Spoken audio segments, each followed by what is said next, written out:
I'm going to go over the Patrick Mahomes 12-year mega deal. Arguably the biggest news in recent NFL, pretty much the biggest move of the offseason. I thought Brady was going to be the biggest move of the offseason, but this is pretty neck and neck with that. The Chiefs and the quarterback reached an agreement on a 10-year contract extension that will keep the MVP quarterback in Kansas City through the 2031 season. It is worth $503 million, $500 million, with $477 million in guaranteed mechanisms, which gives Mahomes the ability to opt out of the contract if the mechanisms are not exercised.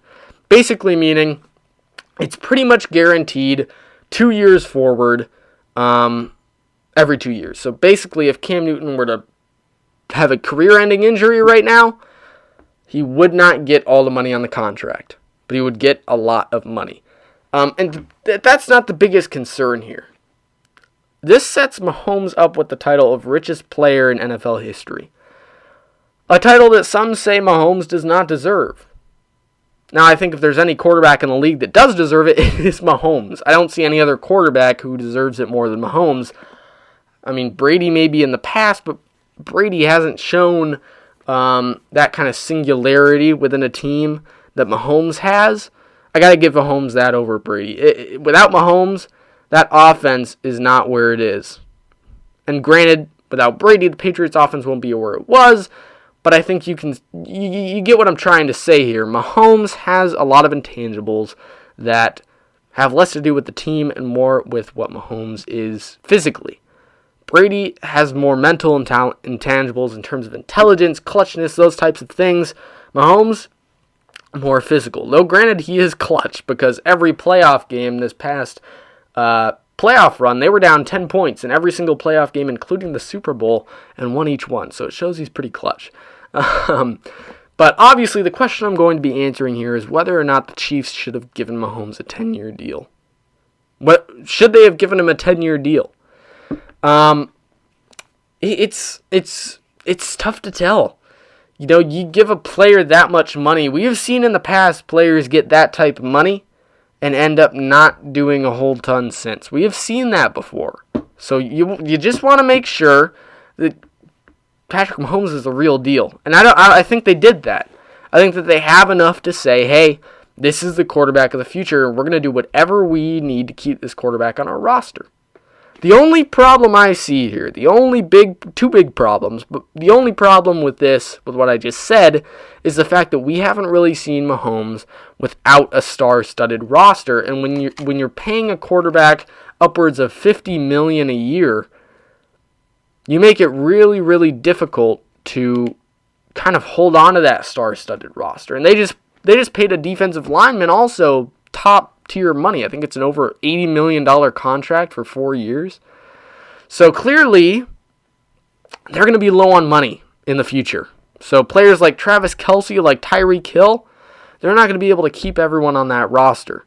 Now, that's the only scary part for the Chiefs. To me, that's the only scary part, is if you don't have those same types of weapons, if you end up with a receiving core like the Patriots have right now, will Cam Newton still be as explosive? You know, will he? So it's hard, because we haven't seen him with that type of roster in the NFL. We just haven't. We don't have that type of insight into what Patrick Mahomes would be in that type of situation. But in terms of a front office decision, a 10-year contract is always scary, but it's the question of, okay, if this is what we need to do to keep Mahomes, then this is what we're going to do. It's obvious that they believe that Mahomes is the center of their team. They believe that Mahomes is the anchor in the team that keeps the team grounded, that keeps them on a roll. They believe that without Mahomes, they are not going to make it back to another Super Bowl, but they believe that with Mahomes, even if they have to lose some other pieces, they can make it back to the Super Bowl. Now, another question that kind of goes along with this is, what will be deemed worth it 10 years from now? When we make it to the end of this contract, now granted, I don't think he'll play out the entire contract. I think there will be a point where maybe he goes to another team like Peyton Manning or something like that, because this contract isn't completely guaranteed, meaning that he's not going to be on contract for 10 years. specifically. He will be if he continues to play the way he has for the rest of his career, but it's interesting because what will be deemed, worth it? Well, when we look back 12 years from now in 2031 and say, okay, let's look back on this deal and see if they made the right decision. What will be deemed, yeah, that was worth it. That was worth a 10-year deal. That was worth over $50 to $60 million a year. I think at least 2 Super Bowl wins, not just Super Bowl appearances, at least 2 Super Bowl wins, and 1 more MVP. I think that's worth it. In terms of the quarterback market, I think that's worth it. You look at Dak Prescott. Dak Prescott's asking upward of $40 million. $40 million! Dak Prescott, who is yet to go anywhere in the playoffs. Anywhere. Lamar Jackson people are already talking about Lamar Jackson on a deal like that. Lamar Jackson hasn't won a playoff game. He's 0-2 in the playoffs. Lamar Jackson has yet to prove anything in the postseason, has yet to prove that he can take them to a Super Bowl. And they're already looking at Lamar Jackson like, hey, when's he going to get his deal? When's he going to get his mega deal? So, from that aspect, Patrick Mahomes is the only quarterback I can somewhat, as if I were a manager of a team, a general manager, he is the only quarterback in the league that I could somewhat say, okay, let's give him the money. Or, okay, we can do this. I can say wholeheartedly that I believe in this kid. He has an MVP. He has a Super Bowl. He nearly made a Super Bowl a year ago if it wasn't, arguably, if the Chiefs won the overtime toss against the Patriots, they could have been in the Super Bowl against the Rams rather than the Patriots. So arguably they were a coin toss away from 2 Super Bowls with Patrick Mahomes. So looking at it that way, this is great. This is an amazing deal. Patrick Mahomes has made it to the AFC Championship both years he's started and has won an MVP in the process. He probably could have won the MVP this year had he not been injured.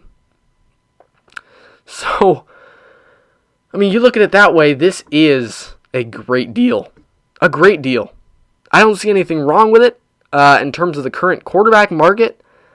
Looking at what Lamar Jackson might get, looking at what Dak Prescott's asking for, I'm sure that even 2-3 years from now, we're going to say that this is a team-friendly deal compared to what quarterbacks 2 to 3 years from now will be getting.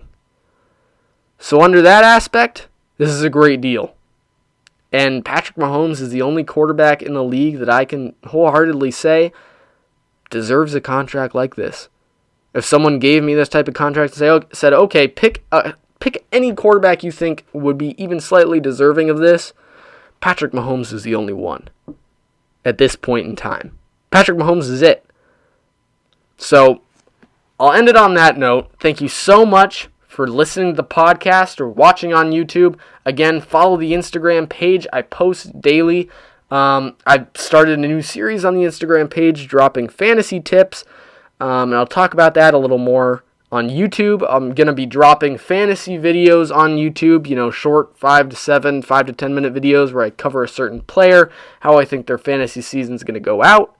So listen to that.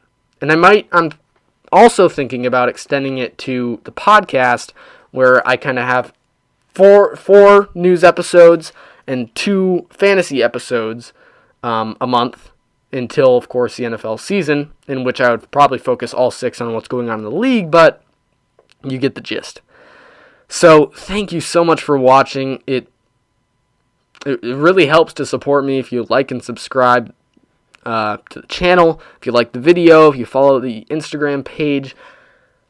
If you've made it this far, I'm guessing you enjoyed it. So, please do. It helps so much, and I would really, really appreciate it. But above anything else, above subscribing, above liking, come back again.